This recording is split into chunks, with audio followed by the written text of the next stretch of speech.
अस्सलाम वालेकुम नाज़रीन कराम, आज जुमा का दिन है और इस्लामाबाद हाई कोर्ट ने दो अहम तरीन फैसले दिए हैं और फैसलों के साथ साथ इस्लामाबाद हाई कोर्ट ने निगरान हुकूमतों के असली चेहरे को बेनकाब किया है।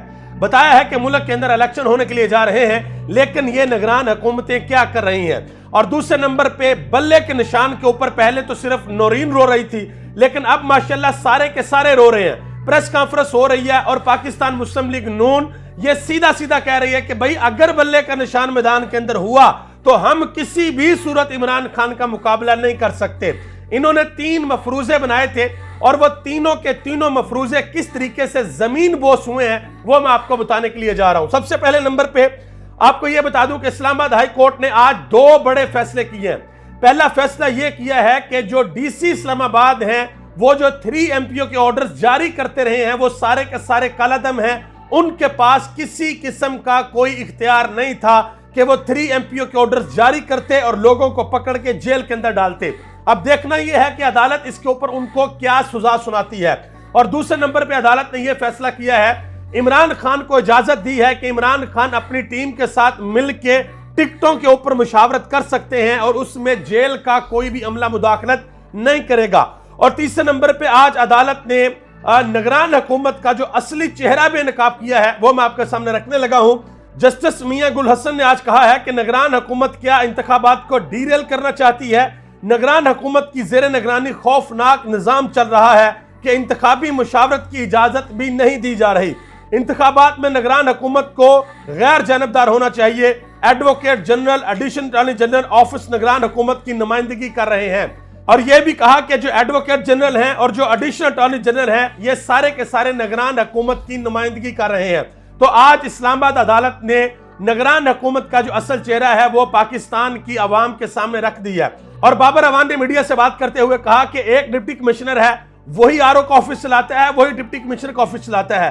आरओ के दफ्तर में बैठता है जो बंदा कागजात नामजदगी जमा करवाने के लिए आता है या तस्दीक कानून आता है, तजवीज कानून आता है, उन्हीं बंदों के अपने डिप्टी कमिश्नर के ऑफिस में बैठ के वारंट निकालता है 3 एमपीओ के तहत और इनको गिरफ्तार कर लेता है। ये इस वक्त हुकूमत का निजाम चल रहा है। और बल्ले के निशान के हवाले से इस वक्त इलेक्शन कमीशन ऑफ पाकिस्तान का एक बड़ा अहम इजलास चल रहा है। उसमें फैसला होगा कि पेशावर हाई कोर्ट का जो फैसला वो चैलेंज करना है या नहीं करना। लेकिन पूरा शरीफ खानदान माशाल्लाह से और फजल रहमान साहब उन्होंने प्रेस कॉन्फ्रेंस कर दी है और ये कहा है कि जी पेशावर हाई कोर्ट ने अच्छा नहीं किया, ये तो उन्होंने इलेक्शन कमीशन को न जाने क्या कर दिया है। यानी कि एक मुकम्मल मुनज़्ज़म कैंपेन जो है वो पेशावर हाई कोर्ट के खिलाफ शुरू हो चुकी है। और वो यही मुस्लिम लीग नून है जिनकी तारीख है कि इन्होंने सुप्रीम कोर्ट के ऊपर बाकायदा हमला किया था। ये मुस्लिम लीग नून की तारीख है।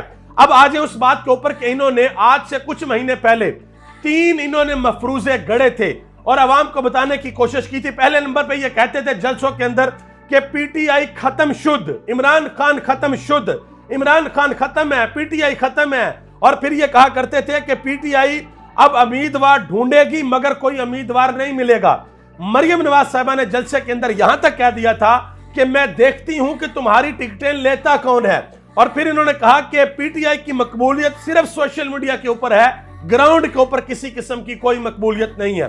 तो ये तीनों के तीनों मफरूजे इनके रद्दी की टोकरी के अंदर जा चुके हैं क्योंकि पीटीआई खत्म नहीं हुई। आज भी जब कागजात नामजदगी जमा हुए हैं पूरे पाकिस्तान से सबसे ज्यादा कागजात नामजदगी पाकिस्तान तहरीक इंसाफ ने जमा करवाए हैं।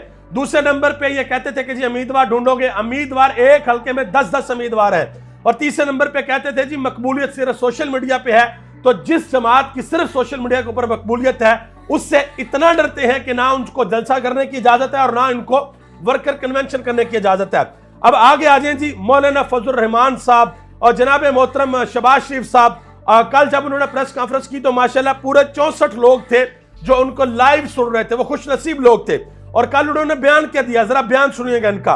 वो कहते हैं कि खैबर पख्तूनख्वा में ऐसे उम्मीदवार इलेक्शन लड़ रहे हैं जिनकी जज के साथ रिश्तेदारी है। अब जरा रिश्तेदारी के ऊपर आ जाए, मैं आपको जरा 2-3 बातें बता देता हूं। उमर अता बंदियाल जो हमारे एक्स चीफ जस्टिस रहे हैं उनकी बेटी का जो ससुराल है वो सारे का सारा नून लीग का, ये इतलात है। मियां गुल हसन औरंगजेब जिनके खिलाफ ये कैंपेन कर रहे हैं उनका खानदान नून लीग के अंदर है। अतर मुनल्ला साहब वो नून लीग के रहनुमा हैं, साबिर शाह उनके रिश्तेदार हैं। और अकरम शेख जो कि नून लीग के वकील हैं उनका भाई रहील कामरान लाहौर हाई कोर्ट के अंदर जज है। तो भाई ये तो रिश्तेदारी हैं। आज तक कभी पीटीआई ने आपको नहीं कहा कि आपके रिश्तेदार जज हैं, ये सारे रिश्तेदारियों पे होता है। लेकिन एक चीज आज भी ऑन रिकॉर्ड पे है कि किस तरीके से शहबाज शरीफ साहब ने एक जज को कॉल की थी और कॉल करके कहा था कि फलां बंदे को यह सजा देनी है। बाबर अवान ने इसके ऊपर एक बड़ी अहम बात की है। उन्होंने कहा कि बेशर्मी और बेरहमी से मगलूब होकर शहबाज शरीफ ने पेशावर हाई कोर्ट पे हमला किया है। कोई इसे बताए कि इलेक्शन कमीशन ना अदालत है और ना ट्रिब्यूनल है, वो पेशावर हाई कोर्ट के फैसले का आईनी तौर पर पाबंद है, रेगुलेटर है। चीखें बता रही हैं कि बल्ला निशाने पर लगा है, अगली बाजी फेर न्याजी। ये उन्होंने बाबर अवान साहब ने बात की है।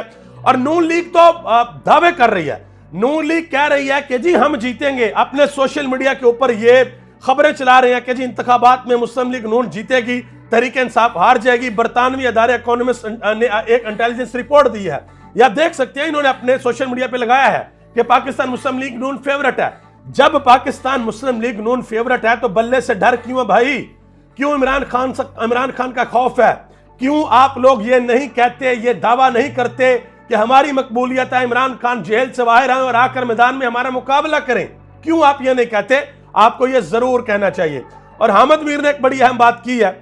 उन्होंने कहा जी ये जो इलेक्शन होने के लिए जा रहे हैं 8 फरवरी को, ये किसी भी तौर पे कोई इलेक्शन नहीं है, ये एक बहुत बड़ा फ्रॉड है। उन्होंने कहा जी जिस तरीके से अभी हालात हैं ये फ्रॉड होने के लिए जा रहा है, मैं इसको किसी भी सूरत इलेक्शन कंसीडर नहीं करता और मैं इसके ऊपर तबसरा करके अपना वक्त भी जाया नहीं करूंगा। मजीद उन्होंने कहा कि मुझे हैरानी हुई कि एक जमात से इलेक्शन का निशान छीन कर शहबाज शरीफ कह रहे हैं कि यह ठीक हुआ। शहबाज शरीफ को अगर पेशावर हाई कोर्ट के फैसले पर एतराज है तो सुप्रीम कोर्ट जाएं। टिट फॉर टैट की वजह से शहबाज शरीफ अगर गलत फैसले को सपोर्ट कर रहे हैं तो मैं उसके ऊपर अफसोस कर सकता हूं। और बैरिस्टर गौहर अली खान ने एक बड़ा अहम ऐलान कर दिया। उन्होंने कहा जी इमरान खान ने यह फाइनल फैसला कर लिया कि कोई भी बंदा जिसने प्रेस कॉन्फ्रेंस की है उसको पार्टी टिकट नहीं दिया जाएगा। यह इमरान खान का फाइनल फैसला, इससे इमरान खान पीछे नहीं हटेंगे। आप सबका बहुत बहुत शुक्रिया। पाकिस्तान जिंदाबाद, पाकिस्तान के अवाम और पाकिस्तान के इदारे जिंदाबाद।